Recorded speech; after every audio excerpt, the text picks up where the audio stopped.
सिया लखन जही विधि सुख लहाई, सोई रघुनाथ करई सोई कहाई। कहाई पुरातन कथा कहानी, सुनाई लखन सियो सियो अति सुख मानी। जब जब राम अवध सुधि करही, तब तब बारी विलोचन भरही।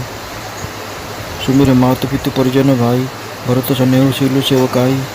कृपा सिंधु प्रभु मोहि दुखारी, दुरुज दरहि कुसुमय विचारी। लखी सियो लखन विकल होई जाही, जिमि पुरुष ही अनुसर पचित परिचाही।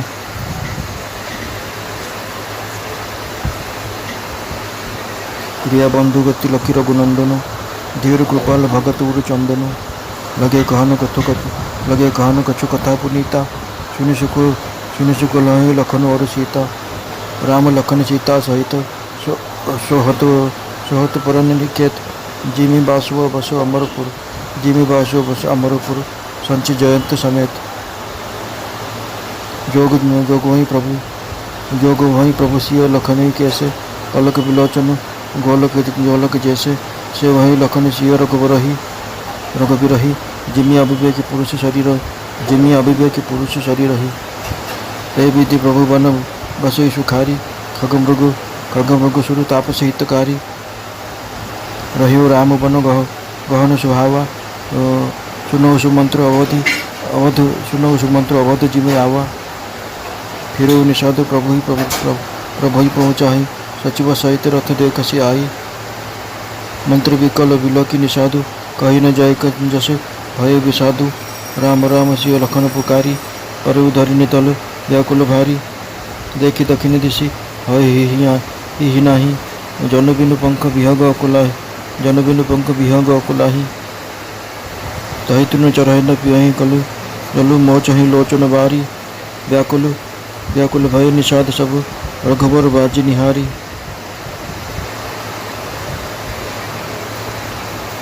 धरि धीरज तब कहई निषादु, अब सुमंत्र परिहरऊ विषादु। तुम पंडित परमार्थ ज्ञाता, धरो धीर लखी विमुख विदाता। विविध कथा कही मृद बानी, रथ बैठाऊ बरबस आनी। शोक शिथिल रथ सकई न हाकी, रघुबर बिरह पीर गुरु बाकी। चरफरा ही बग चलई न घोरे, बनबग मनहु आनी रथ जोरे। अरु की परई फिरी हेरही पीछे, राम वियोग विकल दुख तीछे। कह राम लखन बैदही, हिंकरी हित हेरहि हितहि। विरह गति कई जिमि जाति, बिनु मनि भनक विकल जहि भाति। भई निषाद विषाद बस, देखत सचिव तुरंग। बोले सुसेवक चारि तब, दिए सारथि संग। गुह सारथि पिरौर पहुँचाई, बिरह विषादु बलिन नहीं जाई। चले अवधि लई रथई निषादा, होई छन मगन विषादा। सोच सुमंत्र विकल दुख दीन, सोच सुमंत्र विकल दुख दीना। दीघ जीवन रघुबर विहीना। रही न अतहु अधम शरीरु, जहु न लहे विचरत रघुबीरु। भय अजस अघ भाजन प्राण, कवन हेतु रही करत बयान। अह मंद मन अवसर चूका, अजवन हृदय होत दुई टूका। निज हाथ सिर ध्वनि पछताई, मनो कृपन धन राशि गवाई। विरुद्धवादी बर बिरु कहाई, चले समर जनु सुबट पराई। विप्र विवेक वेद वित्त, सम्मत साधु सुजाति। जिमि देख मदपान कर, सचिव सोच सही भांति। जिमि कुल नित्य साधु सयाना, पति देवत कर्म मन बा। जिमि कुल नित्य साधु सयानी, पति देवत कर्म मन बानी। रहे कर्म बस परिहरि नाहु, सचिव हृदय तिमि दारुण दाहु। लोचन सकल ठीठी भई थोरी, सुनय न श्रवण विकल मति भोरी। सुखई अधर लगे मुँह लाटी, जीव न जाई उरु अवध कपाटी। विचरण भयो न जाई निहारी, मारसी मनोह पितामह तारी। आने गलाने विपुल मन व्यापी जमपुर पंत सोच जिमि पापी वचन नाव हृदय पछताई अवध कहा मैं देख बजाई राम रहित रथ देख ही जोई सकुचि मोहि बिलोकत सोई घर कुचि मोहि जब विकल नगर धीर पूछे वही मोहि धाई पूछी वही मोहि जब विकल नगर नर नारी उत्तर देव में सभी तब हृदय वज्रु बैठारी पूछी दीन दुखित सब माता कहब कहा में नहीं विधाता पूछी जब ही लखन महतारी कहियो कौन संदेश सुखारी राम जन जब आई धाई सुमेरी बछु जिमि धनु लवाई पूछतु उत्तर देव में हृदय ही ये बनु राम लखन वेदे ही यो ही पूछती उत्तर देवा जाइए वधु अब यह शुक्लेबा पूछी जब ही राव रुदीना जीवन जासु रघुनाथ अधीना देव उत्तर कौन मुहलाई अयु कुशल कुर भई पहुराई सुनत लखन सिंह राम संदेशु तुरु जिमि तनु परिहर लनेशु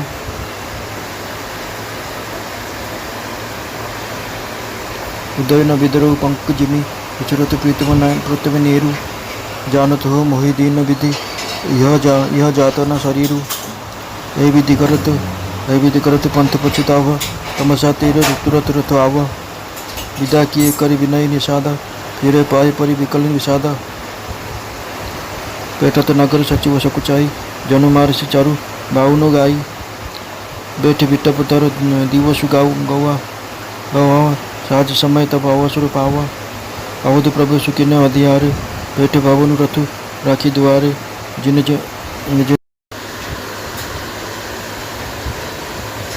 सीता और लक्ष्मण को जपर सुख मिल रघुनाथ सेपरि करुले कहते से विभिन्न प्राचीन कथा और आख्यान कहता और लक्ष्मण सीता सेसबू को अत्यंत आनंद शुणुता श्रीराम अयोध्या कथा मन पड़गले नयन अश्रु जल छल छल हो जाए माता पिता परिवार लोक भाई मान कथा विशेषकर भरत स्नेह स्वभाव और सेवा भाव स्मरण कर कृपासागर प्रभु श्रीराम प्रभु दुखी हो जाती तथापि ता उपयुक्त समय नुहे जानी से धैर्य धरी रोता मनुष्यर प्रतिबिंब जपर से मनुष्यर क्रियाकलाप को अनुसरण करे प्रभु दुख देखी सीता और लक्ष्मण सेपरी व्याकुल होता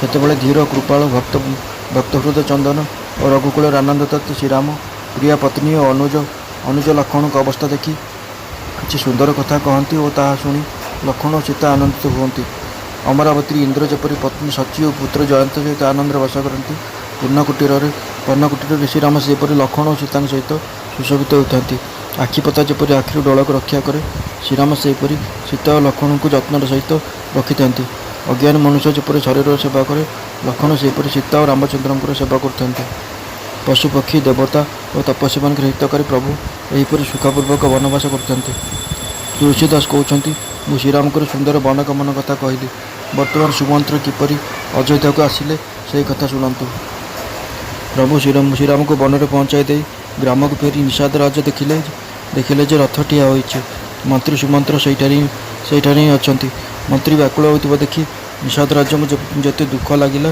ता वर्णना कर नपे निषाद राज को एकुटिया फेरबार देखी सुमंत्र अत्यंत व्याकुल हो गले से हा राम कही हा राम हा सीते हा लक्ष्मण डाकी डाकी तले पड़गले रथर घोड़ा मैंने दक्षिण दिग को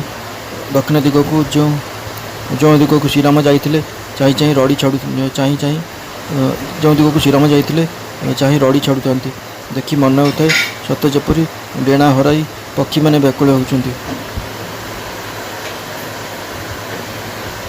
से घास चरु न कि पानी पीऊ न आखिर केवल लुहा गड़ाऊँ श्रीराम घोड़ा मान अवस्था देखी निषाद मैंने अधीर हो गले धैर्य धरी निषाद राज कहले मंत्री सुमंत्र दुख छाड़ू आपण पंडित परमात्म तत्वज्ञाता बर्तमान विधाता प्रतिकूल होता जानी धैर्य धरतु यहीपरि विभिन्न प्रकार कमला वचन कही से सुमंत्र को नहीं बड़ कष्ट रथरे बसाइले किंतु शोकग्रस्त हो सुमंत्र एपरी अवश हो जाते से रथ चलाई पारे नहीं अवस्था हृदय श्रीराम को विरहजनित तीव्र वेदन व्यतीत होता है घोड़ा मैंने विव्रत हो जाता से ठीक रास्तार चलु न मन है सत जपरी वन्य पशु को आनी रथरे जोची दि जाए ରାମଚନ୍ଦ୍ରଙ୍କ ବିରହରେ ଅଧୀର ସେହି ଘୋଡ଼ାମାନେ କେଉଁଠି ଝୁଣ୍ଟି ପଡ଼ିଥାନ୍ତି ତ କେଉଁଠି ପଛକୁ ବୁଲି ଚାହୁଁଥାନ୍ତି।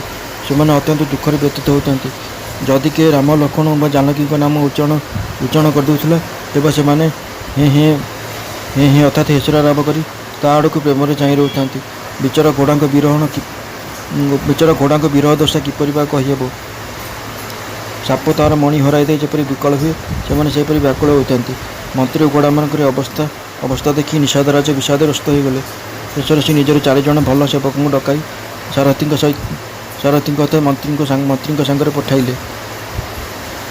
ନିଜେ ନିଷାଦରାଜ ଗୃହମନ୍ତ୍ରୀଙ୍କୁ କିଛି ବାଟ ଦେଇ ଫେରି ଆସିଲେ। ତାଙ୍କ ବିରହ ଓ ଦୁଃଖ ତ ଅବର୍ଣ୍ଣନୀୟ। ସେ ପଠାଇଥିବା 4 ଜଣ ନିଷାଦ ରଥ ନେଇ ଅଯୋଧ୍ୟାକୁ ଚାଲିଲେ। ସୁମନ୍ତ୍ରଙ୍କର ଘୋଡ଼ାମାନଙ୍କର ଅବସ୍ଥା ଦେଖି ସେମାନେ ବି କ୍ଷଣକୁ କ୍ଷଣ ଦୁଃଖରେ ବୁଡ଼ି ଯାଉଥାନ୍ତି। ବ୍ୟାକୁଳତା ଓ ଦୁଃଖର ଅଭିଭୂତ ହୋଇ ସୁମନ୍ତ୍ର ଭାବୁଥାନ୍ତି, ରଘୁବୀରଙ୍କ ବିନା ଜୀବନ ଧାରଣ କରିବା ଧିକ୍। ଏ ଅଧମ ଶରୀର ତ ରହିବ ନାହିଁ। ଏବେ ଶ୍ରୀରାମଙ୍କ ବିରହରେ ଏ ଜୀବନ ଚାଲିଯାଇ ଯଶ ନ ପାଇଲା କାହିଁକି? ଏ ଜୀବନ ଅପଯଶ ଓ ପାପର ଭାଣ୍ଡ ହୋଇଗଲା। ଏବେ ପ୍ରାଣ ଚାଲି ନ ଯାଉଛି କାହିଁକି? ହାୟରେ ନୀଚ ମନ, ତୁ ଗୋଟିଏ ସୁନ୍ଦର ସୁଯୋଗ ହରାଇଦେଲୁ। ଅନ୍ତତଃ ଏବେ ମଧ୍ୟ ହୃଦୟ ଫାଟି ଦୁଇ ଖଣ୍ଡ ହୋଇ ନ ଯାଉଛି କାହିଁକି? କୃପଣ ଧନଭଣ୍ଡାର ହରାଇ ଦେଲା ପରି ସୁମନ୍ତ୍ର ହାତ ମକଚି ମୁଣ୍ଡ ପିଟି ପଶ୍ଚାତାପ କରୁଥାନ୍ତି। ସେ ରଥରେ ବସି ଏପରି ଯାଉଥାନ୍ତି ଯେ ଲାଗୁଥାଏ ସତେ ଯେପରି ବୀର ବାନା ବାନ୍ଧି ଶ୍ରେଷ୍ଠ ସୁରବୀର ବୋଲାଇ ହୋଇଥିବା କୌଣସି ବଡ଼ ଯୋଦ୍ଧା ଯୁଦ୍ଧରେ ସବୁକିଛି ହରାଇ ଦେଇ ପଳାଇ ଆସୁଛି। କୌଣସି ବିବେକଶୀଳ ବେଦଜ୍ଞ ସାଧୁ ଆଚରଣ ସମ୍ପନ୍ନ କୁଳୀନ ବ୍ରାହ୍ମଣ ଭୁଲବଶତଃ ମଦ ଖାଇଦେଲା ପରେ ଯେପରି ପଶ୍ଚାତାପ କରେ, ମନ୍ତ୍ରୀ ସୁମନ୍ତ୍ର ସେହିପରି ପଶ୍ଚାତାପ କରୁଥାନ୍ତି। କୌଣସି କୁଳୀନ ସାଧ୍ୱୀ ବୁଦ୍ଧିମତୀ ଓ କାୟମନ ବାକ୍ୟରେ ପତିବ୍ରତା ସ୍ତ୍ରୀକୁ ଦୁର୍ଭାଗ୍ୟବଶତଃ ପତିଠାରୁ ପୃଥକ ରହିବାକୁ ପଡ଼ିଲେ ତା ହୃଦୟ ଯେପରି ଭୟାନକ ଭାବେ ସନ୍ତାପିତ ହୁଏ, ମନ୍ତ୍ରୀଙ୍କ ହୃଦୟ ସେପରି ସନ୍ତାପିତ ହୋଇଥାଏ।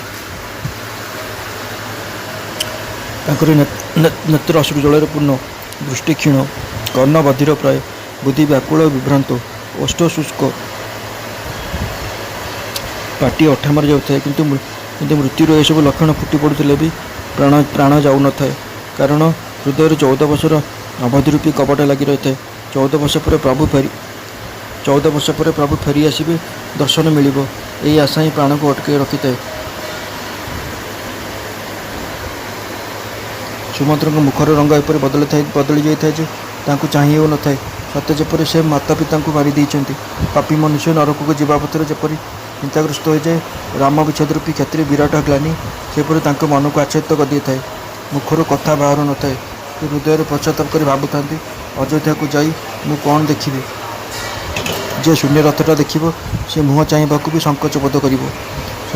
ଯେତେବେଳେ ନଗରର ସମସ୍ତେ ବ୍ୟାକୁଳ ନରନାରୀ ଧାଇଁ ଆସି ମୋତେ ରାମଙ୍କ କଥା ପଚାରିବେ, ସେତେବେଳେ ମୋତେ ହୃଦୟକୁ ବଜ୍ର କରିଦେଇ ସେମାନଙ୍କୁ ଉତ୍ତର ଦେବାକୁ ପଡ଼ିବ।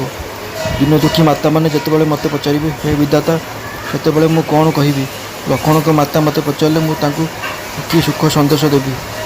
ନବପ୍ରସୂତା ଗାଈ ତା ବାଛୁରୀକୁ ମନେ ପକାଇ ଧାଇଁଲା ପରି ଶ୍ରୀରାମଙ୍କ ଜନନୀ ଧାଇଁ ଆସି ମୋତେ ପୁଅ କାହିଁ ବୋଲି ପଚାରିଲେ ମୁଁ କ'ଣ ତାଙ୍କୁ ଶ୍ରୀରାମ ଲକ୍ଷ୍ମଣ ସୀତା ବନକୁ ଚାଲିଗଲେ ବୋଲି ଉତ୍ତର ଦେଇପାରିବି? ଯେ କେହି ପଚାରିଲେ ମୋତେ ଏହି ଉତ୍ତର ହିଁ ଦେବାକୁ ପଡ଼ିବ। ହାୟ, ଅଯୋଧ୍ୟା ଯାଇ ମୁଁ କ'ଣ ଏହି ସୁଖ ପାଇବି, ଯାହାଙ୍କ ଜୀବନ ଶ୍ରୀ ରଘୁନାଥଙ୍କ ହିଁ ଅଧୀନ? ଦୁଃଖରେ ଦୀନ ହୋଇ ରହିଥିବା ସେହି ମହାରାଜ ମୋତେ ପଚାରିଲେ ମୁଁ କେଉଁ ମୁହଁରେ ତାଙ୍କୁ ଉତ୍ତର ଦେବି ଯେ ମୁଁ ରାଜକୁମାରଙ୍କୁ କୁଶଳରେ ବନରେ ପହଞ୍ଚାଇ ଦେଇ ଫେରିଆସିଲି। ଲକ୍ଷ୍ମଣ, ସୀତା ଓ ଶ୍ରୀରାମଙ୍କ ସମାଚାର ଶୁଣିବା ମାତ୍ରେ ମହାରାଜ ତ ଶରୀରକୁ ତୃଣତୁଲ୍ୟ ପରିତ୍ୟାଗ। ମୋ ହୃଦୟ ଯାହା ଟଙ୍କ ପରି ଫାଟିଗଲା ନାହିଁ। ଏଥିରୁ ମୁଁ ଜାଣୁଛି ବିଧାତା ମୋତେ ଏହି ଯାତନା ଶରୀର ହିଁ ଦେଇଛି, ଯାହାକି ପାପୀମାନଙ୍କୁ ନରକ ଭୋଗ ନିମନ୍ତେ ମିଳେ। ସୁମନ୍ତ୍ର ବାଟ ସାରା ଏପରି ଅନୁତାପ କରି ଚାଲିଥାନ୍ତି। ଇତିମଧ୍ୟରେ ରଥ ଆସି ତମସା ନଦୀ ତଟରେ ପହଞ୍ଚିଗଲା। ମନ୍ତ୍ରୀ ବର ବିନୟ ସହକାରେ 4 ନିଷାଦଙ୍କୁ ବିଦାୟ ଦେଲେ। ସେମାନେ ବିଷାଦରେ ବ୍ୟାକୁଳ ହୋଇ ମନ୍ତ୍ରୀଙ୍କ ପାଦରେ ପ୍ରଣାମ କରି ଫେରିଲେ। ନଗର ମଧ୍ୟରେ ପ୍ରବେଶ କରିବାରୁ ମନ୍ତ୍ରୀ ଏତେ ସଂକୋଚ ବୋଧ କରୁଥାନ୍ତି ଯେ ଦେଖିଲେ ମନେ ହେଉଥାଏ ସେ ସତେ ଯେପରି ଗୁରୁ ବ୍ରାହ୍ମଣ କିମ୍ବା ଗୋ ହତ୍ୟା କରି ପଳାଇ ଆସିଛନ୍ତି। ଦିନସାରା ସେ ଗୋଟିଏ ଗଛ ତଳେ ବସି କଟାଇ ଦେଲେ। ସନ୍ଧ୍ୟା ହେବାରୁ ତାଙ୍କ ପକ୍ଷରେ ନଗରରେ ପ୍ରବେଶ କରିବା ସୁବିଧାଜନକ ହେଲା। ଅନ୍ଧାର ହୋଇଯିବା ପରେ ସେ ଅଯୋଧ୍ୟାରେ ପ୍ରବେଶ କଲେ ଓ ରଥକୁ ରାଜଦ୍ୱାରରେ ଠିଆ କରାଇ ଦେଇ ଚୁପଚାପ ନଅର ଭିତରକୁ ଆସିଲେ। ଯେଉଁମାନେ ଏ ସମାଚାର ପାଇଲେ ସେମାନେ ରଥ ଦେଖିବାକୁ ରାଜଦ୍ୱାରକୁ ଧାଇଁ ଆସିଲେ। ସେମାନେ ରଥକୁ ଚିହ୍ନିଲେ ଏବଂ ଦେଖିଲେ ଯେ କୁଆପଥର ଯେପରି ଖରାରେ ତରଳିଯାଏ, ଘୋଡ଼ାମାନେ ସେପରି ବିକଳ